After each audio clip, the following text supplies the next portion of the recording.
bersama-sama melaksanakan groundbreaking dimulainya pelaksanaan pembangunan Kriya Pekerja. Kriya Pekerja ini kita targetkan hingga 2029 minimal 10.000 pekerja yang akan mendapatkan rumah susun bagi tinggal yang lebih dekat kepada tempat bekerja.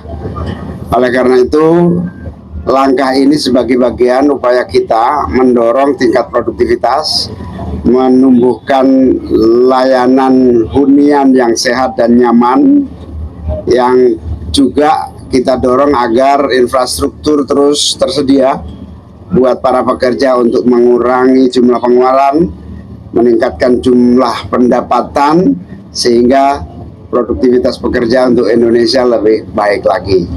Tentu langkah ini menjadi langkah awal sebagai bagian integral dari upaya pemberdayaan para pekerja beserta keluarganya.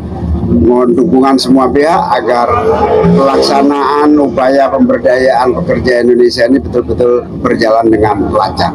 Tadi pertanyaannya bagaimana rencana untuk penyediaan hunian untuk 10.000 ini ke depan? Apakah akan ada pembangunan di tempat lain? Ya, insya Allah akan ada di 5 titik pembangunan. Hari ini kita saksikan salah satu titik pembangunan di Pasar Minggu, jadi DKI Jakarta. Nanti ada 4 titik lainnya di Jawa Timur, Jawa Tengah, Banten, dan juga Jawa Barat, gitu ya. Dan terdekat nanti tahun 2026 ini kita akan coba untuk perluas mulai dari Jawa Barat, kemudian nanti Jawa Timur, dan terakhir di Banten. Insya Allah di tahun 2029 nanti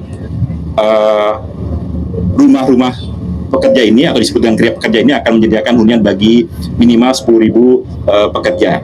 Dan konsepnya memang tadi disampaikan oleh Pak Menko bahwa sesuai dengan amanat peraturan pemerintahnya bahwa ini bentuknya rumah sewa yang harapan kami ini menjadi rumah transit terminasi pertama ketika pekerja menyiapkan hunian permanen buat pekerja masing-masing, sehingga nanti harapan tadi selain mengurangi biaya hidup karena hunian yang kita sediakan hunian yang insya Allah terjangkau, kemudian juga dekat dengan kawasan industri sehingga transportasi juga lebih murah nantinya, sehingga nanti biaya itu bisa lebih ditekan, sehingga pendapatan pekerja ini bisa digunakan untuk menabung, menyiapkan dirinya nanti untuk menyiapkan rumah yang dimiliki.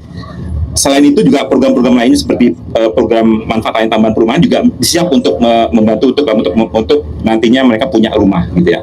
Jadi kalau mekanisme bagaimana menyewanya tentunya pertama harus jadi peserta BPJS Ketenagakerjaan, peserta Jaminan Sosial Ketenagakerjaan. Karena ini ada rumah yang dibangun untuk kesejahteraan peserta. Itu yang pertama, harus jadi peserta. Yang kedua, tentunya first in first out.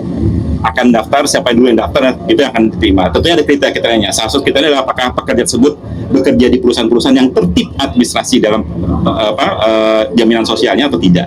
Itu salah satu kriteria. Jadi memang akan first in first out. Maka itu nanti harapan kami ketika pembangunan ini selesai, kami akan segera buka untuk nanti pekerja-pekerja yang memenuhi kriteria untuk bisa segera mendaftar.